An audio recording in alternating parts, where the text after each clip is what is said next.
तो वहाँ के हमारे सीएम जो है अरविंद केजरीवाल है। तो इस तरीके से, ठीक है, यानी कि जहाँ से भी हम हैं, जहाँ भी जिस भी स्टेट का जो भी है, तो उससे क्या है कि हमें वहाँ की उसके पॉलिटिकल सिस्टम को मैनेज करने की मिलती है। तो क्योंकि स्टेट के पास भी अलग पावर है, सेंटर के पास भी अलग पावर है, और उसमें कुछ पावर ऐसी है कि जो स्टेट और सेंटर दोनों को जिसमें पावर है, तो ये हमारे कंट्री के जो पॉलिटिकल सिस्टम है उसको डिसाइड करने में बहुत हेल्प करता है।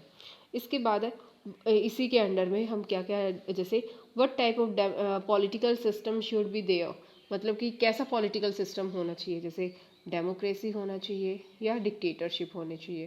डेमोक्रेसी का मतलब होता है जैसे कि हम हर 5 साल में हमारे जो कंट्री में है क्या करते हैं, हम वोटिंग करवाते हैं, जिसके थ्रू हमारी जो गवर्नमेंट है वो फॉर्म होती है।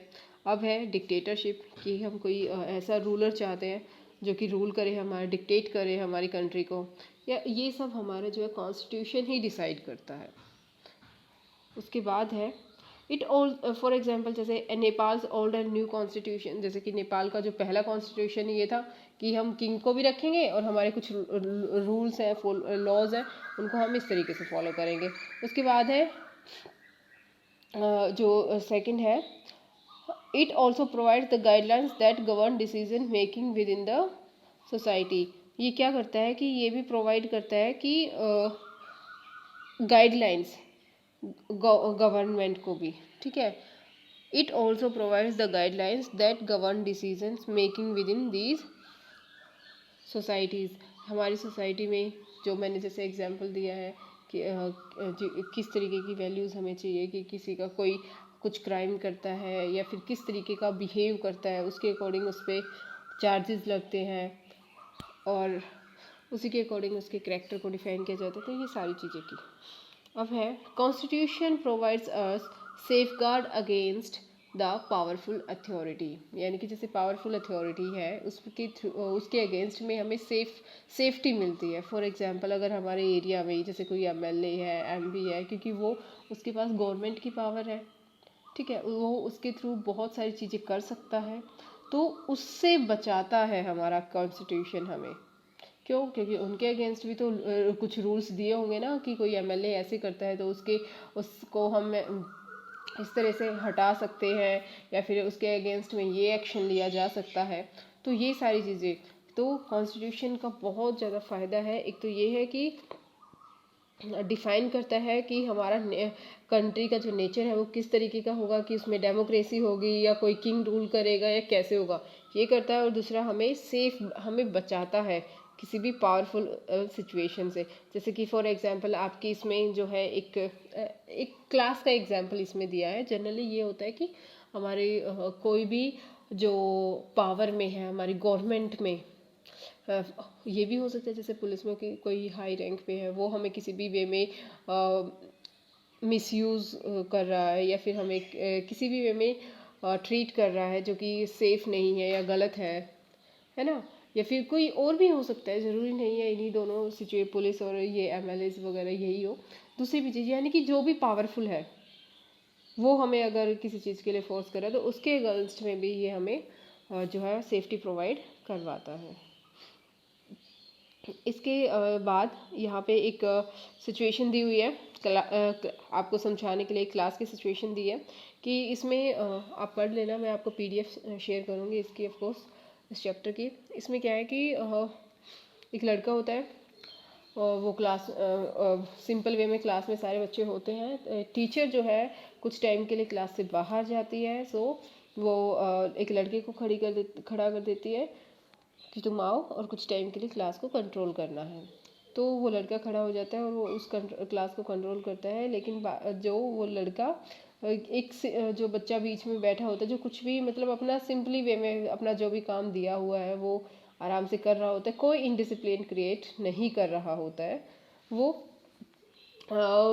उस मॉनिटर का, यानी कि जो उस टाइम पे वो टीचर उसको खड़ी करके गई थी, उससे उनकी कोई राइवलरी होगी या फिर कोई वो उसको अच्छा नहीं लगता होगा, तो वो सीधा बोलता है कि मैं तुम्हारा टीचर को कुछ इनाम दूंगा, और कि तुम मिसबिहेव कर रहे थे, इनडिसिप्लिन क्रिएट कर रहे थे, तो और तुम्हें मैम पनिश करेगी ये सब।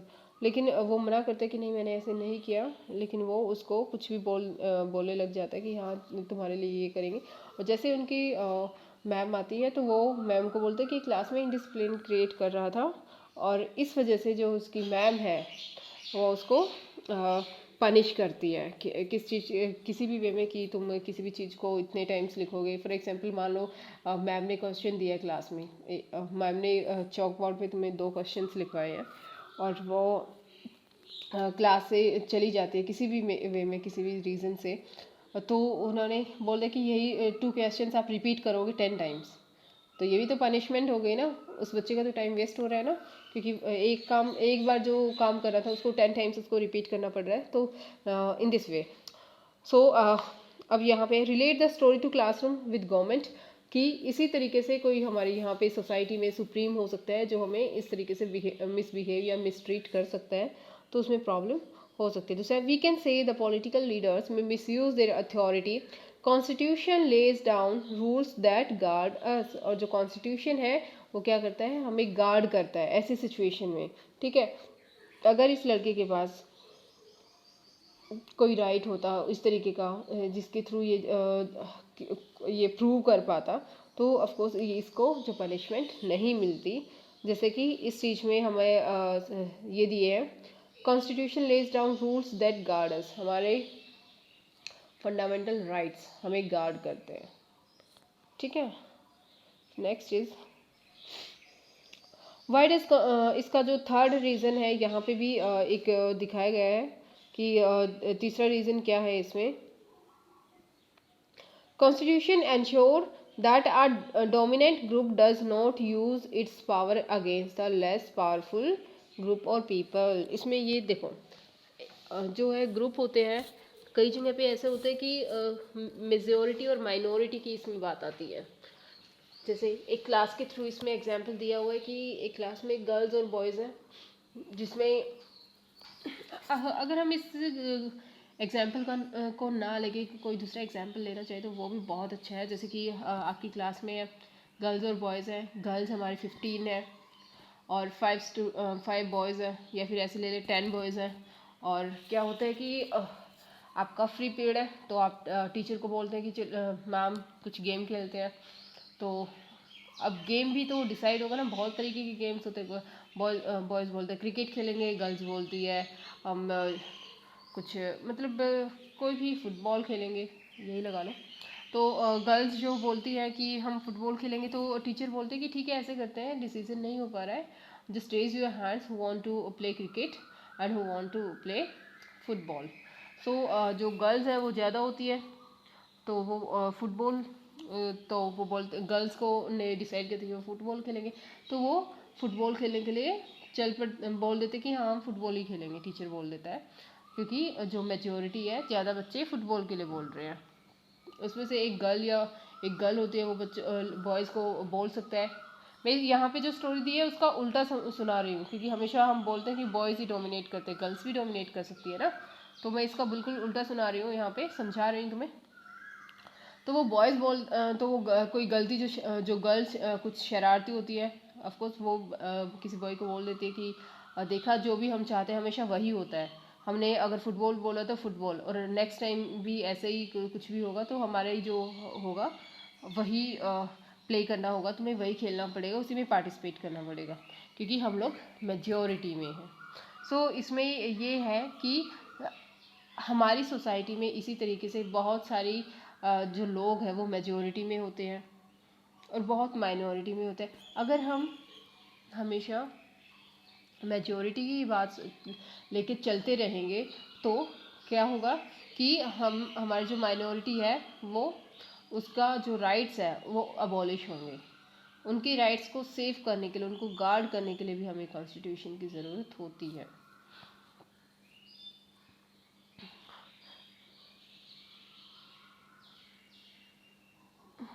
अब है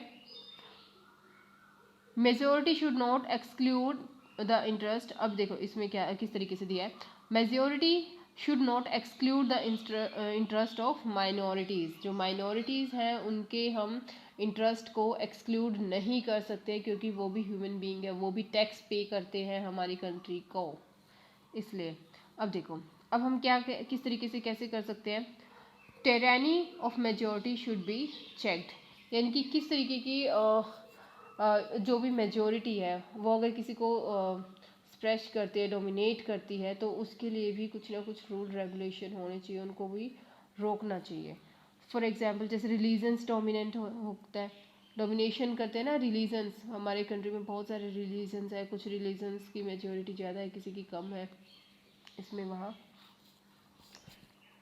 members of one community dominating others with in the same community. और ये भी हो सकता है कि जैसे कि एक ही कम्युनिटी है, मान लो हमारी मुस्लिम कम्युनिटी है या फिर हमारे हिंदूज़ की कम्युनिटी है, इसमें क्या होता है, कास्टिज़म होता है, बहुत सारी कास्ट होती है इनमें भी। तो जो हायर कास्ट है, जो अपने को बहुत पावरफुल मानती है, वो उसकी जो लोअर कास्ट है उनको डोमिनेट करती है, ठीक है, उनके राइट्स को, उनका मजाक उड़ाते हैं, किसी भी वे में उनको छोटा समझते हैं, नीचे समझते हैं, ये सारी चीज़ें we can of course understand, we all know that about these all. Fifth चीज़ है constitution save us from ourselves, यानी कि कॉन्स्टिट्यूशन हमें खुद से भी बचाता है।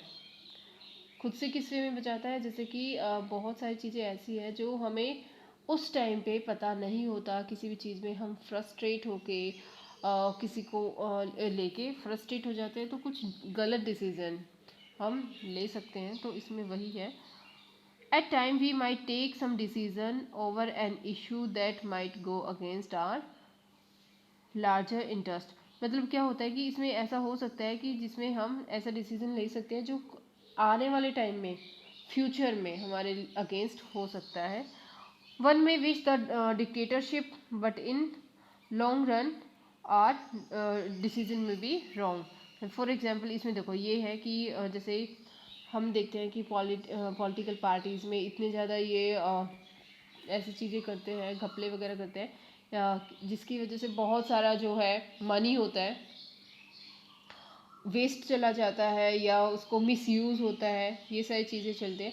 जब हम लोगों को पता लगता है कि हम इतना टैक्स पे करते हैं फिर भी इतने सारे ये मिसयूज़ हो रहा मनी का हमारे का, तो हमें बहुत गुस्सा आता है। तो हम सोचते हैं कि जो भी कोई भी पार्टी है ये सारी की सारी बेकार है, इससे अच्छा तो डिक्टेटरशिप है।